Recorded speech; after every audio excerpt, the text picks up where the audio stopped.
Welcome to Safe and Effective Dare to Question. I'm your host, Nico Lagan, and today I'm joined by pediatrician and author Dr. Joel Gator. Doyle. Oof, that's a hard way to start. Joel Gator, how you doing, sir? I'm great. Thank you for having me on. Thanks for accepting because I've been checking your content for a while now. I'm always happy to see doctors out there that are not scared to speak about what's happening. They're not scared to speak against the big pharma narrative that's being pushed everywhere we look, and it seems that it's no longer common to have common sense and to dare to question what you're being told. So thank you first and foremost for doing what you do. Thank you. Let me ask you the same question I ask everybody that comes on this show. Can you tell me, in your opinion, what are the three biggest lies told to us by big pharma? Three biggest lies told by Big Pharma. I think overall the biggest is that vaccines are totally safe. I think that doesn't make any sense to be true, or just medical products in general. Everything has risks, and so we should be able to explore those. I think that's one. Number two, certainly from my research, I would say, well, there's pharma or just medicine in general, that the links between vaccines and autism are thoroughly debunked and very clear, and there's nothing that needs to be further discussed. I think that certainly, based on my research, really hasn't been explored at all thoroughly enough, and there's a lot more to be explored there. And I wouldn't say that you could say for sure that vaccines cause autism, but I would certainly definitely not say that it's been thoroughly debunked or that you couldn't say it's related.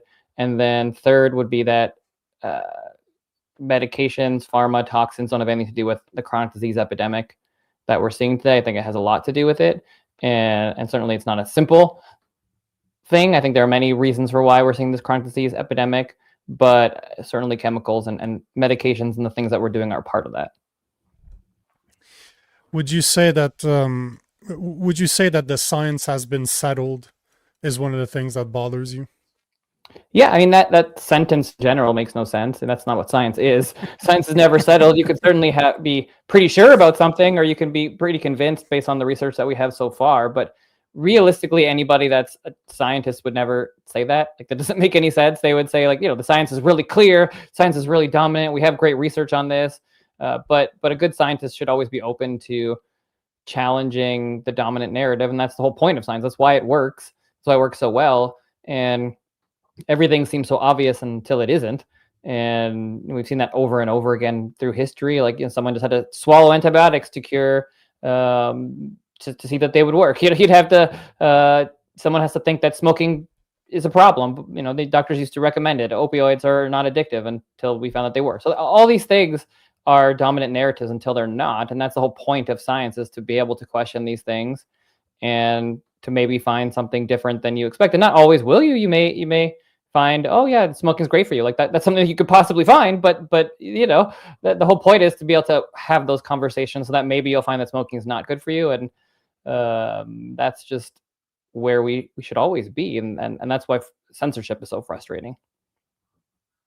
You think it's done on purpose? Do you think that the non-questioning is something that is, do I dare to use the word orchestrated, but at least that it is, the narrative is pushed that you shouldn't question, or else you're called names like anti-vaxxer, for example?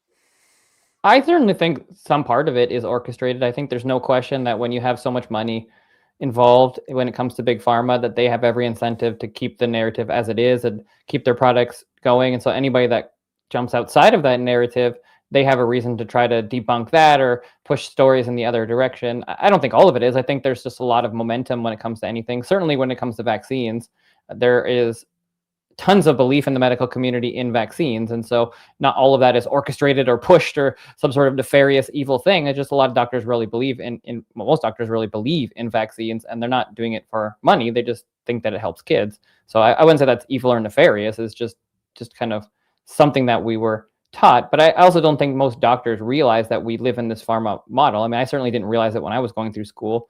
Like, we're literally taught about pharmaceuticals. That's what the medical paradigm is. And we're not really thinking in any other way. So we don't even know that we're biased, but we certainly are biased towards pharma because that's what we're taught. So I want to agree with you. I'm not saying I disagree or I agree with your statement, but I want to agree with you that most doctors out there mean well. They actually do it. They believe what they're saying, what Big Pharma is selling. But how do you explain that they don't dare to question? How do you explain that if you challenge them enough, they will kick back and they're not going to be happy about it? I have a 7 months old. Both my wife and I did not take the COVID shot. We haven't taken any vaccine since forever, since we've been children, basically. And our son is unvaccinated. He's not going to get close to that needle. And it's been, both of us are ready for it. We know how to deal with doctors. We're informed. We know how to push back and just say, you know what? No, you can stop right there. Absolutely not. It's not going to happen. So let's move along. But how do you explain that if you do challenge the narrative, I'll call it, if you challenge them, they get very offended and they expect you to believe them because they're doctors? Well, I think that's why doctors believe that in the first place, is because we're kind of in this belief system. I mean, we're taught these things, we're trained, we believe what the CDC tells us. You know, you would just assume that the information is there and has always been there, and you never really go look at that research yourself. And a lot of, air quotes, really smart people that were there before you, they believe in vaccines. We've seen these horrible diseases before; they're pretty much gone now. We have these magical products that can heal you. Why wouldn't you do that? And I think most people just take that as gospel, and it's almost become a religion at this point. And the reality is most doctors don't have any idea about the other side of the discussion. They don't know about the concerns. They never have those discussions. They're not even open to having it. It's almost an affront to their training. It's like, oh, you don't believe in science? Well, I don't need to talk to you. You're just a crazy anti-vaxxer. And it's just a weird place because most doctors are not open to even having those conversations. And I can say that very honestly, because I was there, right? I mean, I went to a very good program. I trained in Great Western. I didn't think about anything about this. Like, it wasn't nefarious about giving vaccines. It was just like, that was what I was taught. And you don't learn about vaccine safety. You don't even know about the concerns. And the only thing you ever hear is, oh, crazy anti-vaxxers, whatever. Just don't worry about them. Just focus on the people that want to do it. And, really wasn't until, well, I met my wife during residency. She's very holistic minded. And I opened up a practice that is integrative, and I really started getting so many questions about vaccines. I had no choice but to look into it. And the more that you look into it, the more questions that you have.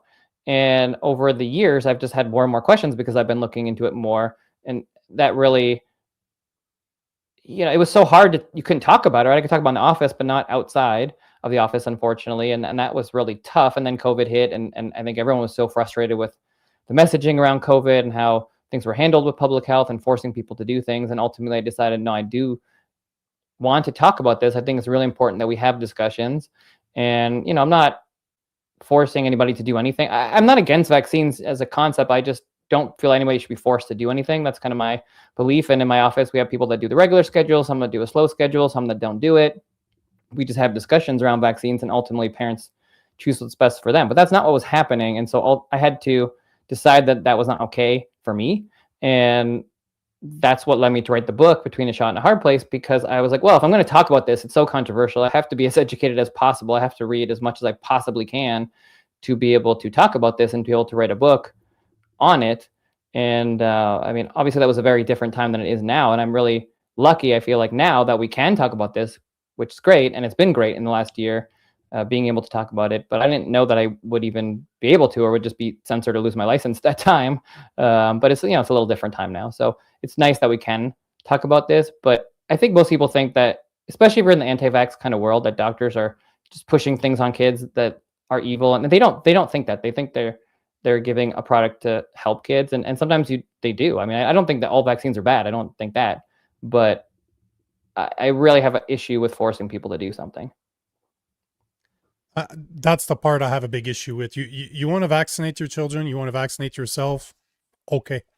But don't tell me I have to, because I believe that most diseases out there can be fought with a healthy immune system. I'd rather eat well, exercise, have some sun exposure, meditate, take care of myself, and trust my body than inject a foreign substance because I'm too scared to trust my body. Treat your body like a dumpster, and or eat garbage, or treat your body like garbage. Guess what? It's gonna act like a dumpster. But you said something interesting that I just want to dive into it a bit more, because you mentioned something about the CDC saying that doctors trust what the CDC tells them, and that's what they've done their career. At least they trust it's confirmation for what they believe in. So how do you explain that you got a guy like RFK Jr. that comes in that wrote a book about vaccine and what's the name of the guy? What's the name of the guy that pushed the COVID? That pushed all the COVID procedures. Yeah, Fauci. He wrote a book about Fauci that Fauci does not dare push back or bring him to court, because that would mean he would have to explain what he's saying in the book. But how can they justify following the CDC for years, and now they question everything that comes out of the CDC because RFK Jr. is kind of coming and saying, you know what? Yes, vaccines cause autism, and here's some of the proof. Why do you think they cannot adapt to the new information that comes out? Yeah, I mean, that's a great question. And when I say trust the CDC, I kind of meant, before the last year, because agreed. Yeah. I mean, yeah, exactly. Agreed. Doctors don't trust the CDC at all anymore. And yeah, I think it is, it's to do with Secretary Kennedy. And I think Secretary Kennedy is the response to COVID. People were so frustrated with the public health messaging that they wanted something different. And so they got something very different. And what you get with Secretary Kennedy is somebody who, certainly has some concerns over his career with vaccines. No question about that. And he's pushed, very hard for health freedom and other subjects. But he also just says what he believes. And I think that's what people like about him is, you can agree or disagree with what he says, but ultimately, that he's not necessarily bought by pharma. He's doing what he thinks is right. And he is seen in the medical community, whatever word you want to call it, anti-vax or whatever it is. And so anything that he does, most mainstream doctors, he's kind of on the opposite team or whatever, if you want to call it teams. So he's in charge of the CDC. What they're doing is not what they agree with. So then anything that comes out of the CDC is now crazy, lunacy, anti-vaxxer quackery, because it's just not part of what they agree with. And so it's really shifted in that way to the point where they're just not following the CDC. Like they have their own, American Academy of Pediatrics vaccine schedule, which is really tough for parents because there's a lot of back and forth. But I think a little bit of it goes back to what you were saying before with really, it's frustrating because there's no discussions going on. It's like, why can't everybody get in a room and talk about this? You don't have any of that. You just have doctors that are very arrogant and set in their ways. And why don't they know anything different? Because they're not willing to listen to a different perspective. As soon as you do, you can't unsee that, and you don't have to agree with it. But why do doctors push their heels in so firmly? I think it's because they're not hearing the other side. I think if they were willing to sit down in a room with Kennedy, they wouldn't necessarily agree with them, but they would maybe understand some of those other points. And that is what I tried to do with my book, right? And I think that's one of the reasons why, I mean, obviously I get some hate, but not so much. And I have been able to be on many mainstream shows and podcasts with doctors and have respectful conversations, which has been nice, because I think if you can come at it from a scientific lens, then most doctors are good people, right? And they want to help people, and they're interested in why somebody might not want to get a vaccine, and they want to learn about that.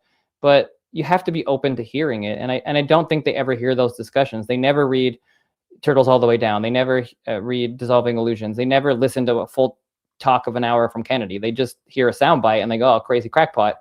And they don't hear the stories from the autistic parents. They just don't see the other side. And I think if they did, it would change. And I know I'm so confident about that because there's no way that any regular doctor would say that the science is settled on vaccines and autism if they looked at that research. Like there are some things you can argue, but there's no way you can argue that the science settled on vaccines and autism. It doesn't make any sense. Most of the vaccines haven't even been studied for autism.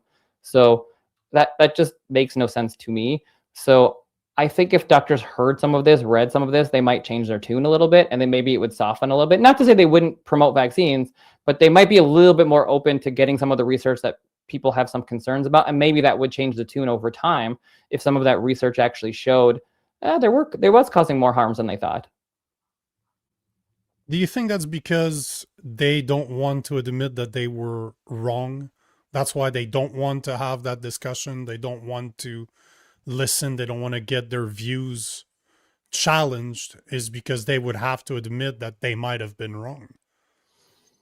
I think that's probably just a small part of it. I don't think they think they're wrong. I don't think they know that there's another side. They just assume that they're right. I don't know that but that's what I mean. Sorry for interrupting you, but that's what I mean. Do you think that deep down they know that because at the end of the day, if you tell me I cannot question something, I'm not listening to you anymore. I'm going to go get my information somewhere else.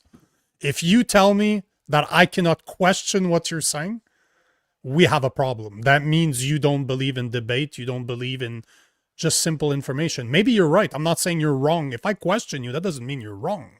But you need to be open to being challenged. That's what the scientific method is all about, is get your peers to prove you wrong. And if they can't, guess what? Maybe you're onto something. That's the scientific method. Why? And my point is that deep down, doctors are intelligent people. Like they at least from what we believe intelligent is, they're knowledgeable. They should be knowledgeable. But I cannot fathom the reasoning behind I don't want to listen to somebody like RFK Jr. Okay, sure, you might not like him. That doesn't mean he's wrong. Yeah, well, I think it's a very good question. That's tough because there's probably a lot of different answers for different people. I think some people have an inkling that there's a lot more there that they just don't want to get into, because if they get into it, then they could find things that are problems. I think that some part of it is they have been so ingrained in what they were taught that they just don't want to hear the other side. They think the other side is just crazy crackpots, so there's just no point to listen. It's just a waste of their time. Some of them feel like if they have to get into conversations, they just don't have that kind of time.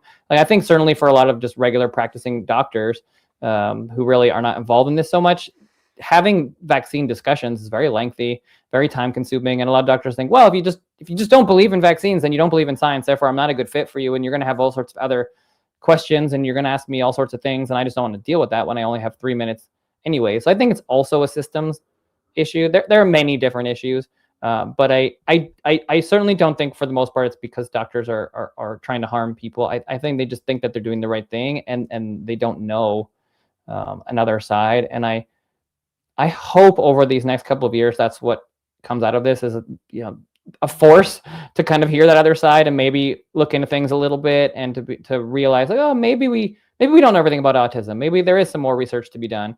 And I do think that if presented with good research that they would agree with that wasn't done by Kennedy, and it showed that vaccines cause a problem, or a certain vaccine cause a problem, or a certain ingredient cause a problem, they would be all totally fine with making those changes. And it wouldn't be about getting rid of vaccines. And that's been a lot of my argument too. It's like, if you found out that, I don't know, aluminum in hepatitis B vaccines increased your risk of asthma by 300%, wouldn't you want to change that? Like, wouldn't you want to know that? You wouldn't say, oh, vaccines are bad. You would say, well, maybe that ingredient is a problem. Let's remove that. Can we find something else that works better with a lower risk? We want to protect against disease. And the argument always, oh, you want kids to die of measles? No, I don't want anybody to die of anything.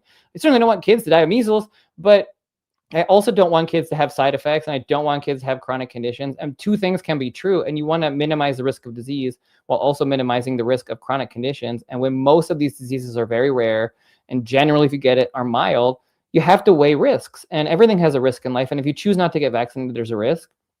And if you choose to get a vaccine, there's a risk. And to make an informed decision, you have to know what those risks are. And I think we have a very good idea and understanding of what the risks are from the diseases, and we don't really have an understanding of what the risks are from the vaccines, certainly not long-term risks.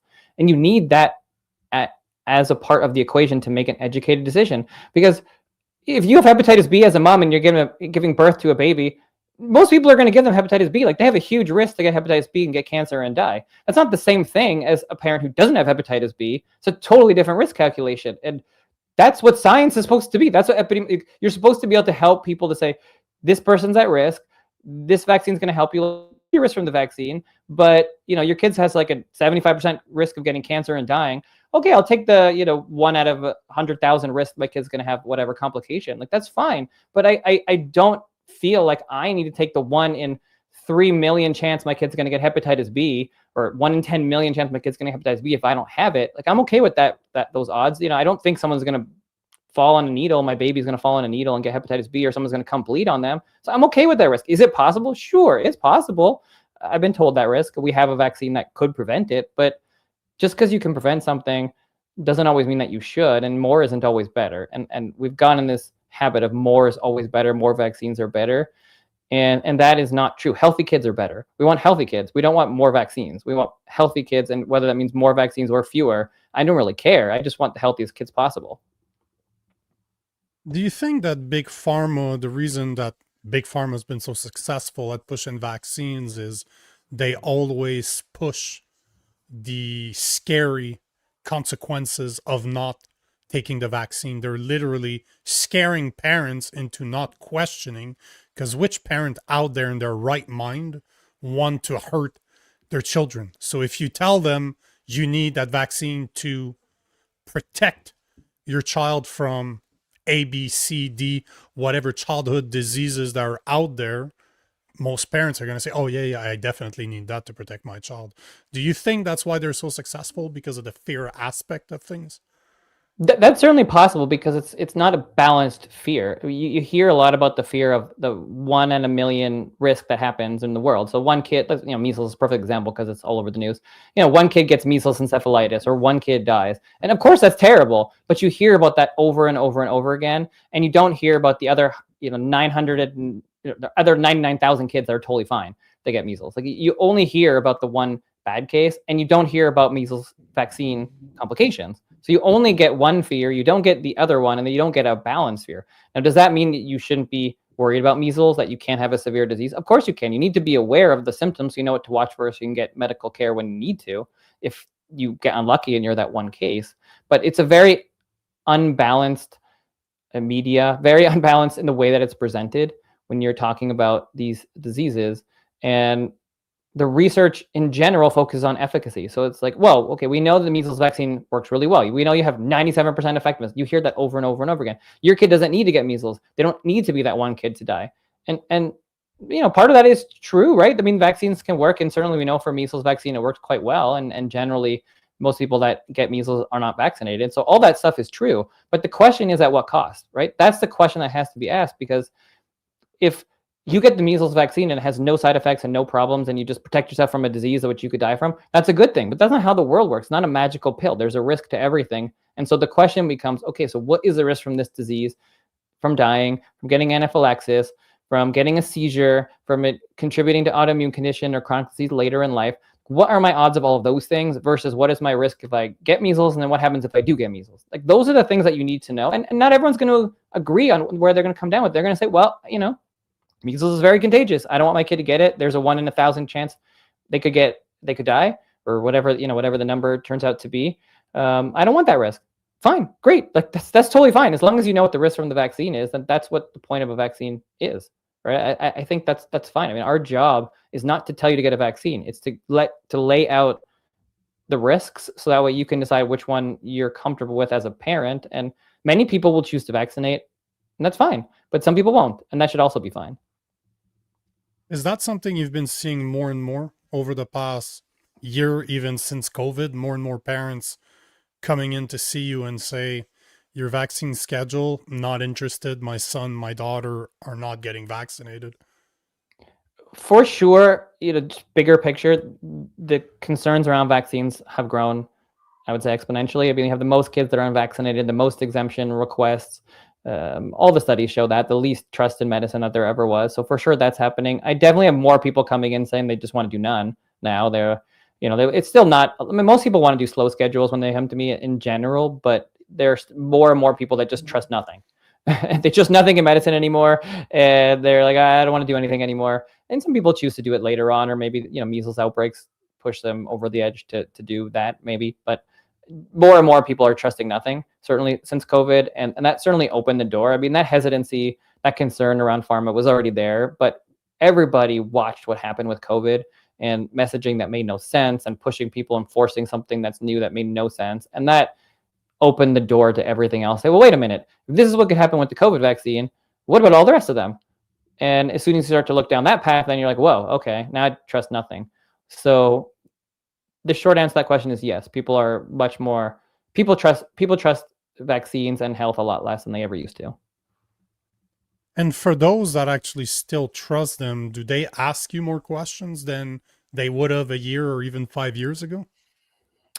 Probably, I mean, certainly there's more discussions about vaccines now than there ever was. In my practice is kind of self-selecting because I'm integrative, so people already come knowing my position, and certainly as the book has come out and everything, I get a lot more people that want to ask more questions about vaccines. It's just what's happened, but for sure, people are more educated. That's very clearly. People are a lot more educated on vaccines. They've definitely read more. They definitely have more questions around it, and they just have more questions about vaccines. I mean, a lot of the times nowadays we could just talk about what's going on with public health instead of actually having a visit. People just want to chat. They're like, hey, you see what happened with Kennedy this week? Oh, what do I do with the schedule? What's going, like, it's really funny because sometimes it's just people are coming in chit chat these days as opposed to actually having their kids seen so much, which is it's wild. I mean, it's a weird time to be a parent when you have the CDC saying one thing, HHS saying another thing, American Academy saying another thing, one doctor saying something, another doctor saying a different thing, and influence, like everyone's saying different things and nobody agrees on anything. So I don't know how a young parent who's really totally uneducated on vaccines or science in any way knows what to do right now when even our major bodies don't agree on what the schedule should be. Are you, do you think, is one of the things I had Aaron Siri on the show before, Mhm.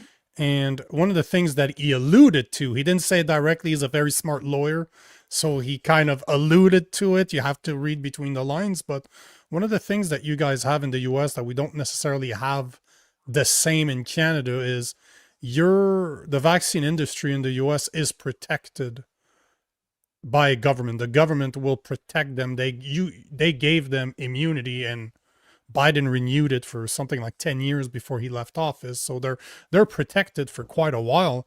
And does that ring true? As in, is it good? Do you think there's any business out there, any health business that should be protected by government instead of by their product, or just putting the best product out there? I don't think immunity is a good thing in a capitalist society.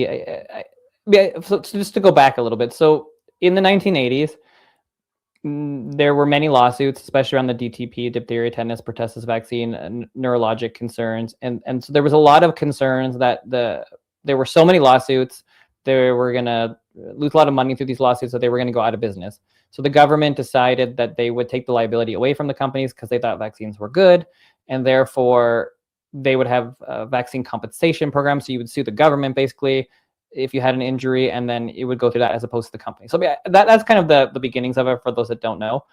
And what that ultimately does is it takes away any sort of concerns that the company would have, which is that keeps the company in check. So you're supposed to have checks and balances, but the big check and balance in general, and I would say capitalist society, is that you get sued if your product causes a problem, but they don't have that. So that takes away a lot of the incentive to make your product better. It takes a lot of the incentive away to worry about safety, because usually when you have a product, especially when it comes to pharma, they want to study it for a very long time to make sure that it's safe, because if it's found to not be safe later, then people are going to sue them up the wazoo and billions of dollars later. So they don't want that to happen. They have more incentive to make sure their product is safe. When you have no immunity, you don't have that same incentive. So really your incentive is, let's get this product on the market at all costs.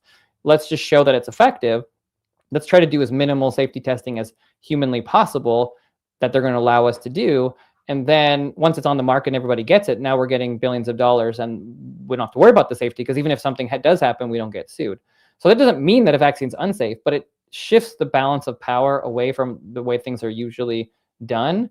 And so you get this issue where you're now in this system where these companies don't have any liability, and they have every reason to get a product on the market as fast as possible and get as many on the market as possible as they can. And they don't ever have to make them better, because they're not getting sued they don't want to make them better, because why? They have to spend all that money to do it. So I don't think it's a good thing. I think there obviously is some public health implication when it comes to vaccines. So I understand kind of the general thought behind it, but it needs to be better thought out, and maybe there's some limited liability. I don't know what the answer is, but ultimately, I think giving immunity to a big corporation is a problem. And we're seeing the same thing again now with pesticides and other chemicals. That's happening a lot in the news right now. There's a lot of talk about giving glyphosate, Bayer, Monsanto immunity. So I don't know. I think we're moving in a bad direction. We start giving companies immunity.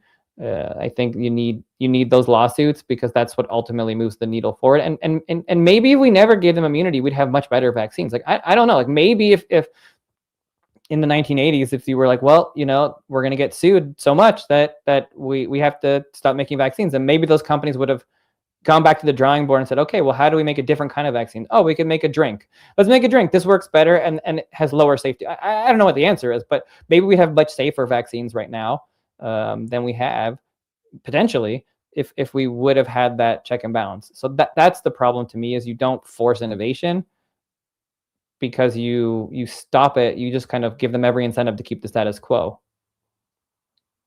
Where I was going with this is Aaron Siri was saying that fighting the act would be too hard, because I've asked him, I'm like, why do we not just remove immunity from vaccination from Big Pharma? He's like, that would be hard. It would take for probably ever to repeal that act.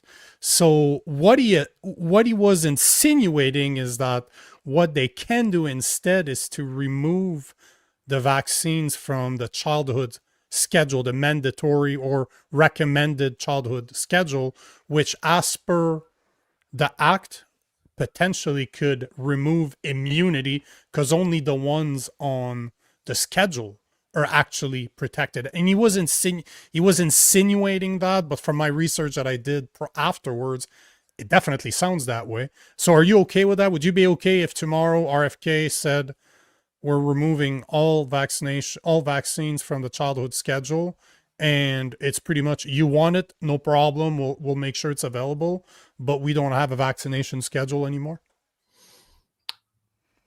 So, okay, but a couple of things there. So first of all, that is true that it would be very hard to fight the law. I mean, you look who you're going up against, right? They have billions and trillions of dollars, so they would fight everything. They'd get the best lawyers. They'd fight it for 20 years. They'd pay off, whoever. So I think, of course, it'd be very hard. It's not impossible, but obviously it'd be really hard to get that repealed. So the next question smart people have would be, okay, so how do we get around that?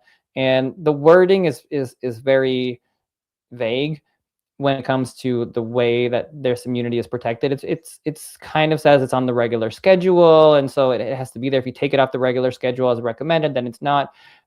I don't think it's going to be that simple. I think that's why they changed the schedule to be the Danish schedule, so that way some of these vaccines would come off the schedule, and then they could test it and see what happens. I think they're certainly going to probably test it in court. People will sue, because now the flu vaccine is not on the regular schedule anymore. Hepatitis A, hepatitis B.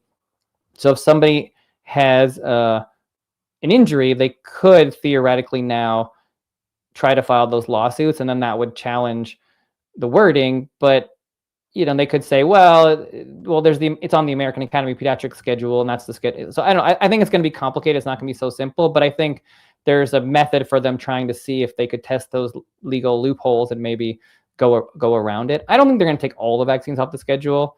I think that's going to be tough to do. I think they did what they're going to do, and they're not going to do too much more anytime soon. I think they're going to have a tough time taking like polio and measles and whooping cough off the schedule. Maybe they would, and they could just say, well, everything's recommended, but it's not required. We don't have a specific CDC schedule. But then again, then the wording becomes weird, because then if the other thing is the schedule, then is that what gets the protection? So I think that they're trying to see what they. I mean, I've spoken to Aaron Siri before. I've been on a podcast with him.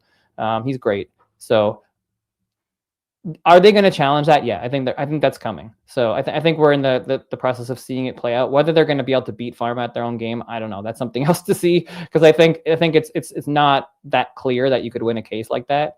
But I think there's certainly some gray area there where it's going to be worth the try. But do you want to see that fight? Do you want to see it happen? I do. I think it needs to happen, because whether they win or lose, you're going to get a lot of discovery and a lot of discussion, and I think that's the best thing. And when you're talking about Del Bigtree or Aaron Siri or anything that they're doing, what's great is they don't always win, but when they go to court, they get information, they get to make requests, and I think that's really, really useful ultimately, because it brings out things where you can't really question it, because it's in court. They can't lie, or they shouldn't lie if they get caught, and they do get information more public. So it is an opportunity to do it. So that's why I think it would be good, because I think you're going to get a more public discussion on some of these things, and that ultimately is really helpful, and maybe the only way to get doctors to hear things, because they're just not willing to listen sometimes. But that is one way, if it's in court, to be like, look, like, here's the court decision. I mean, that's one of the things we saw recently with the encephalitis in the baby in the SIDS case. It was like, look, this vaccine caused encephalopathy. This kid died. Vaccines can do that. It's been in court. Like, doctors hear those kinds of things, which does move the needle a little bit. A lot of parents nowadays, at least the parents, because I have a young one, so I got to interact with a lot of parents, and because of my audience, I get to speak to parents. And one of the things that I'm noticing, and I saw that during COVID as well, where there's parents that don't want to vaccinate their children, but at the same time, they're scared to be called an anti-vaxxer. They're scared to be ridiculed by their family, friends, society. And I know that you have a community where you speak to parents, you kind of give them tips and tricks. What do you suggest to the parents out there, the expecting parents, how to get prepared for this? Because I got to tell you, if you're not ready, as someone that has just gone through it and is still going through it, if you're not prepared to be challenged by doctors, by your families, by the people around you, by society as a whole, it's very easy to just say, oh, you know what, just do it. So what are some tricks that you would recommend to the expecting parents or the parents out there? Yeah, and that again, that's a great question. It's a great point, because there is a lot of stigma around it. Thankfully, it's better now than it was, because I think the reality is that people didn't realize how many people had questions and concerns about vaccines, and it's a lot more out in the open now. So it's not as crazy or weird now. I mean, even just a year or two ago, if you were like, oh, I don't want to get the COVID vaccine, you could be like shunned, right? Or maybe 3 or 4 years ago. And that's not the case anymore. Like you say, I'm not getting the COVID vaccine. No one would blink an eye anymore, or care at all. Most people aren't. So I think things are changed. I think people have an understanding after COVID about why you might not want to do a vaccine, a lot more than ever did before. And that is helpful, because there's a lot more support out there, and you don't feel as alone as I think people did when you couldn't even mention it or post about it, or you just get shut down. When it comes to the doctor, if you are someone who is hesitant, who wants to do anything besides the regular schedule, that's an important thing to make sure you interview about. If you're a new parent, like, you get to choose your doctor. So don't go somewhere where they say on their website, we're only following the CDC schedule. If that's important to you, if you want to follow the CDC schedule, go there. I don't care. That's fine. But if you don't, then ask questions, find a doctor that's willing to have discussions. And that's where you go, because you don't want to be judged. You want to have a doctor you can trust and have discussions, and can tell you, well, this one I think is real important for you. This one's less important. This is a situation where I think you need antibiotic. Like, you don't want to go somewhere where you can't even have a conversation. So I think it's important to be honest about that when it comes to doctors. And then when it comes to friends and family, I mean, you have to kind of test the waters. I mean, it's up to each person. You can be as vocal as you want to be. Some people are not going to respect that, and that's okay.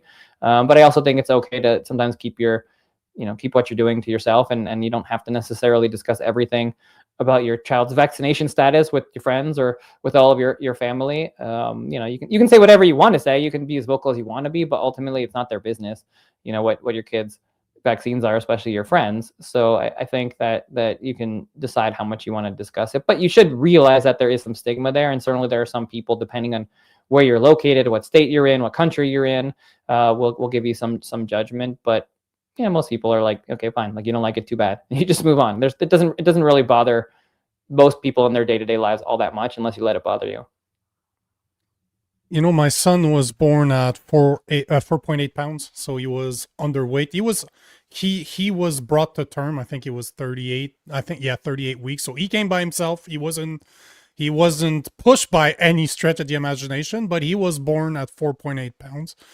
And I don't know how it is in the US, but in Canada, you have to stay under your child, the newborn needs to stay under observation, because he had problems producing sugar properly. He was burning it, and they wanted him to be able to stay above a certain level of glucose in order to release him. And my wife was recovering because she did it naturally, no epidural, no nothing. She pushed for 4 hours, I think, 3.5 hours, pushing, not labor, pushing. for 3.5 hours, 4 hours. And she's not a big girl. She's 115 pounds soaking wet.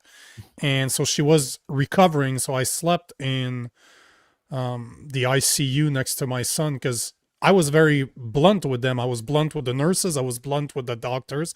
Don't touch my son's not getting any vaccines. You're not touching him with this.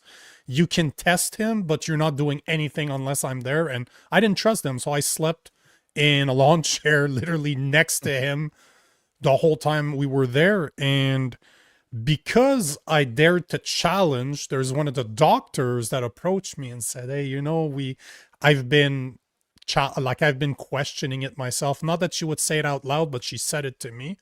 And I was lucky. I was recommended a doctor from a practice that she knows. She's old school. She's in her 70s, and she doesn't understand why we're not doing it, but she doesn't care. We've seen her about 4 times now. She makes it as a joke. Those are the parents that don't want to vaccinate their children. But she said it from the get-go that don't worry. The fact that you don't want to do it is never going to prevent me from looking after your child, to be to be your child's pediatrician. So as much as I understand what you're saying, that you need to be careful, maybe who you talk about your views when it comes to vaccine, because I'm a sales engineer by trade, and I lost my career for not wanting to be vaccinated. And if it wasn't for the fact that I approached it, that I was open with the nurses and the doctors, we wouldn't have the doctor that we have right now. And she's awesome. Like she is absolutely great with her son, and no problem. Ever since we explained it, she's like, "Okay, I don't agree, but you know what? That's your choice." Yeah, and I think that's why I was trying to break it up. I think medical is different than kind of family and friends. I think you have to be. Sure. You want to find someone that you can be honest with, and I think the honesty is important up front, so that way you can find the right fit. And so yeah, I totally agree with that, and I totally agree with it, because in the hospital you don't get to choose, right? So you don't get to choose who's around you, so you do have to kind of make sure you're there. And just like you, I didn't have to be in the ICU, but I didn't leave my baby either one of their sides either, because you don't realize how many times there's just a mistake made, like that, not nefariously, but I mean, they have a protocol in the hospital, and they give the hepatitis B and the vitamin K and the RSV, and they're doing all these things. And so it's just like, okay, we're going to do this for this baby. And maybe they give it to the wrong baby. The nurse has 10 different babies. They don't remember you, or they switch over 15 times while you're there. So if you don't want something done, you have to be quite clear about that. Or you want to be vocal, because you want to be able to say, like, do what they really need. It's like you go to urgent care and they just give your kid antibiotics for a cough or because their ears hurt. You got to ask questions. Like, it's really important. Like, do they really need this? Is this serious? How serious? Why do I got to give this medication? What is it for? Like, you should be okay asking those questions. That's important as a parent, and you should feel comfortable speaking up. And I think it's important. And you can speak up all that you want. I think, we're lucky now that you can. We live places that we can. But you brought up about the concerns that people will have. I think if you're going to talk about it and you're going to not get all the vaccines or get any of the vaccines, you just have to be ready for some blowback from that. And some people are okay with that and some aren't. And if you're not okay with it, then I think certainly the family and friends, keep a lower profile about that discussion. But you don't have to. I mean, you sometimes, some people would argue, well, you should just say it, because then maybe you'll lose some friends, but you'll gain some new friends. And maybe that's the right thing to do. So there's not an exact answer, but it certainly is charged. And I think people should be ready for that. It also opens a conversation, because this is what I do for a living. I speak with people like you, and I record a show every day with a liberal. I'm a Christian conservative that recorded more than 260 episodes last year with a liberal. We disagree on many, many things, but without that conversation, there's no way for us to have information that comes from both sides and then decide for ourselves with what we're presented what we think is right, or at least start from there and do some more research for ourselves. So I suggest the people out there to be able to open that can of worm, but it is a can of worms. And I would argue that often there's a lot of people that will have questions. They just don't want to be the one to ask them. I'm that guy in your life. I'm the guy that asks the uncomfortable questions, and you know what? By the end, it normally goes well. Because we're like, oh man, I wanted to ask that, but I did not know how to ask it. So thank you for having the balls to approach it. That's how I see it, at least. So that being said, go ahead. I agree with that totally. I mean, that I was more hesitant on this topic for so long, and I've been so pleasantly surprised and happy with how things have gone since, because people have been so kind and so friendly. And I think it also depends on you too, and like kind of how you approach it. If you argue with people and you're a jerk, or if you're nice about it and if you're really willing to listen and learn. But I mean, that was literally why I wrote the book, right? It was like, it's literally about basically everything out there is so polarized. Why can't we just have a conversation? Why can't the very pro-vaccine stuff be right beside the very, more anti-vax stuff? And like, why can't we talk about both those things? And why, who's right? I don't have to be right. I'm not trying to be right about anything. Like, I'm just trying to present what I've seen and what I know and to learn. And I'm totally fine to continue to change and learn. But we have to be able to have those discussions. And if we can't just see something from Paul Offit right beside something from Secretary Kennedy, you're never going to get anywhere. Like, they have to have a discussion. And at least for me, what I can do is I can put it into a book and say, like, here's what Offit says, here's what Kennedy says, here's what the CDC says, here's what different, like, that at least helps parents to see the different sides. But for me, at least, what I think ultimately, if we want to really move forward, is these people are going to have to get in a room together. And it doesn't mean them specifically, but like people that disagree are going to have to get in rooms and have these conversations. And I listened recently to the former head of the American Academy of Pediatrics talking about ACIP, the Committee for Vaccines, and why they haven't been there. And she's like, oh, we just don't agree on things. We don't think it'd be useful to go. And it's like, no, you guys have to go. Like, you disagree with, like, you are literally the people that are going to say, look, what you're doing is wonky, Secretary Kennedy. Here's why we think that. Right. And then they have to discuss that and argue and decide who's right or wrong. They can't just avoid the meetings. It's like you're just giving this platform to somebody else you disagree with and then just arguing and suing. It's like, it's so crazy. Like, it's so backwards. They have to all get in a room, I think.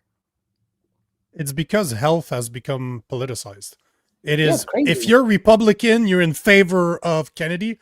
If you're a Democrat, oh no, can't listen to Kennedy because he's a Republican. So stupid. And it's no different in Canada. Every single topic out there, it seems, has been politicized. And one of the things I always talk about is how none of it is. It is just simple converse. Health is not about politics. Everybody should be healthy. It's absolute insanity, right? I mean, I grew up in Toronto, right? I don't know if you know, I grew up in Canada. So my apologies, yeah.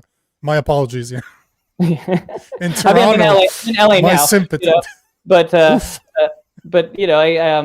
okay, so I grew up in Canada, right? Pretty liberal, right? And then I moved to California later on. That's also a very liberal. I live in a very liberal place. Would presume that I'd be very liberal, right? And I've been involved in some Maha stuff, and the only things that are willing to have me on are like Republican-ish right things, which is crazy. It's like, I'm not political at all. I wasn't even American until a few years ago.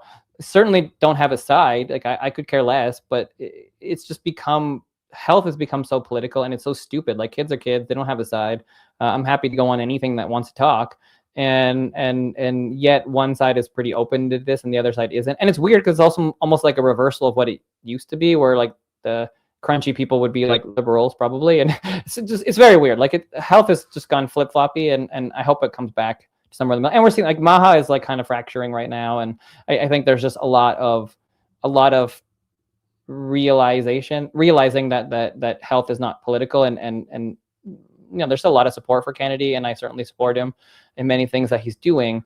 But it's not left versus right. It's people versus big companies. Like, and until people get that, then we're not really going to see change. They know what they're doing. They have all the money, and they keep dividing people.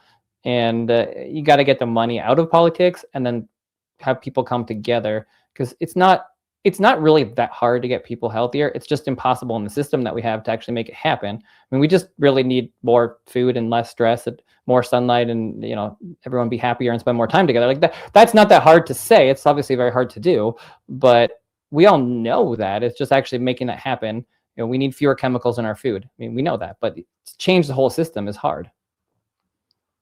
Talking about system, that's one of the massive differences that my wife and I have seen, because we spend a lot of our time in the US. Like, we've spent normally 6 months down south, Alabama, Arizona, Texas, and then we come back for the summers here in Canada. My wife discovered she was pregnant last year. Last winter, we were in Alabama, and so we found a midwife. We did all the tests but very, very granola midwife. She owns a health store. She's in her 70s. She's given birth probably to hundreds, if not thousands, of newborns right in her office. She has an office where she has all the space to do this. She does it at home. And I remember when we first saw her, she was more interested in, how are you sleeping? Are you stressed? What are you eating? Like, what's happening in your life right now? And then she would go down the road. Have you thought about taking this? Have you thought about taking that? And we came back to Canada. The first visit with the doctor, she asked none of those questions. All she was interested is, what are you doing with the umbilical cord? Are you going to get them? Have you done your vaccines? During your pregnancy, have you done your vaccines?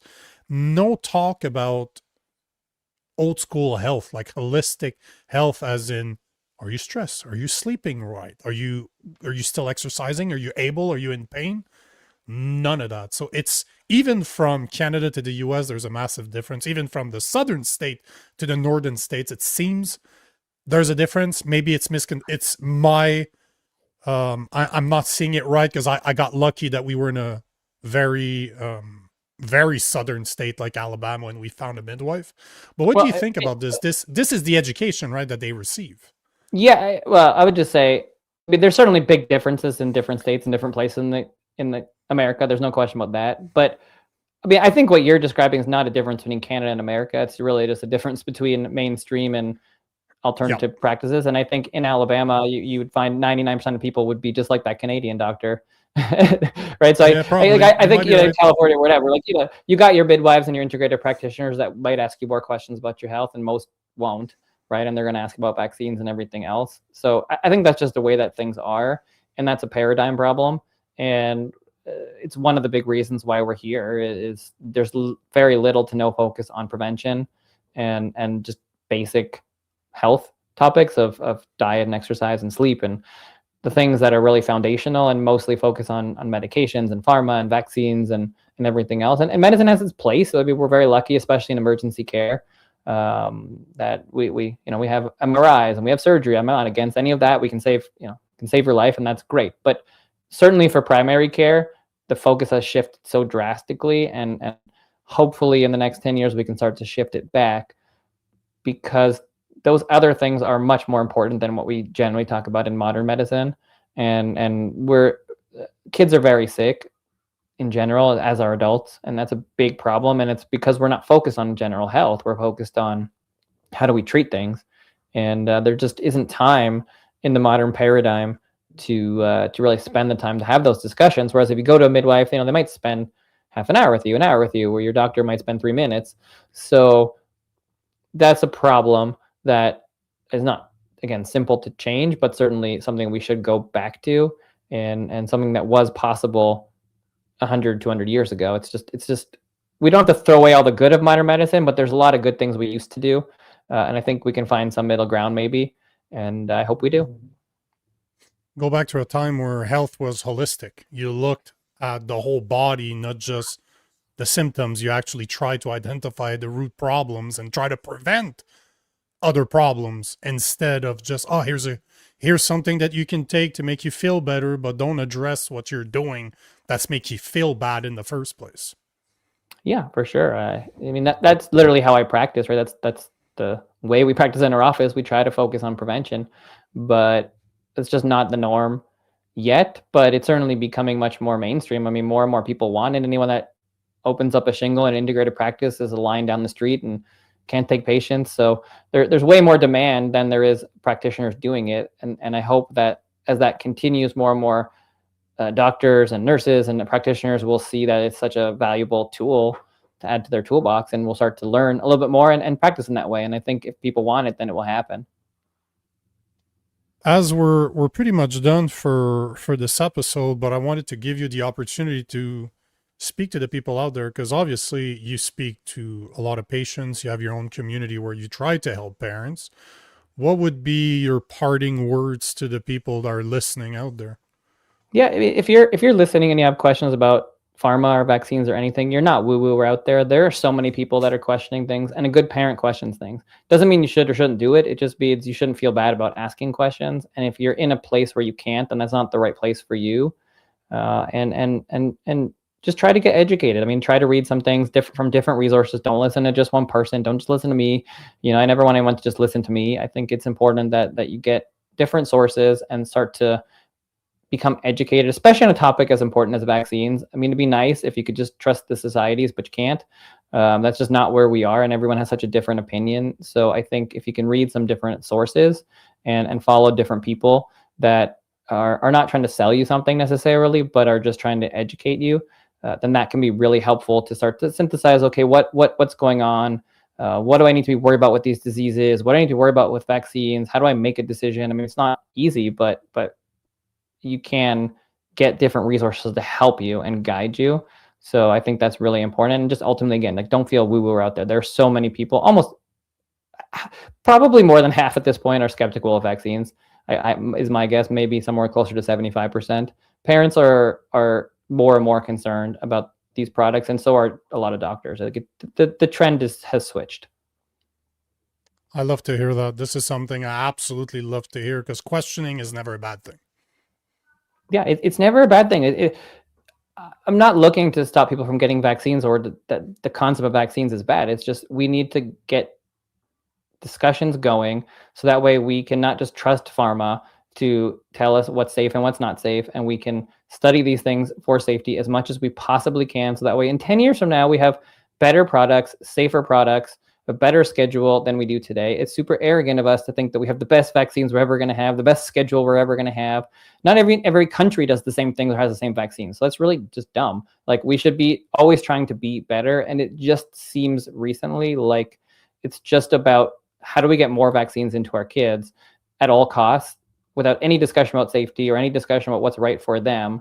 And that has to change. Otherwise we're going to be in a place in a couple of years where kids are just going to get 50 vaccines or 100 vaccines.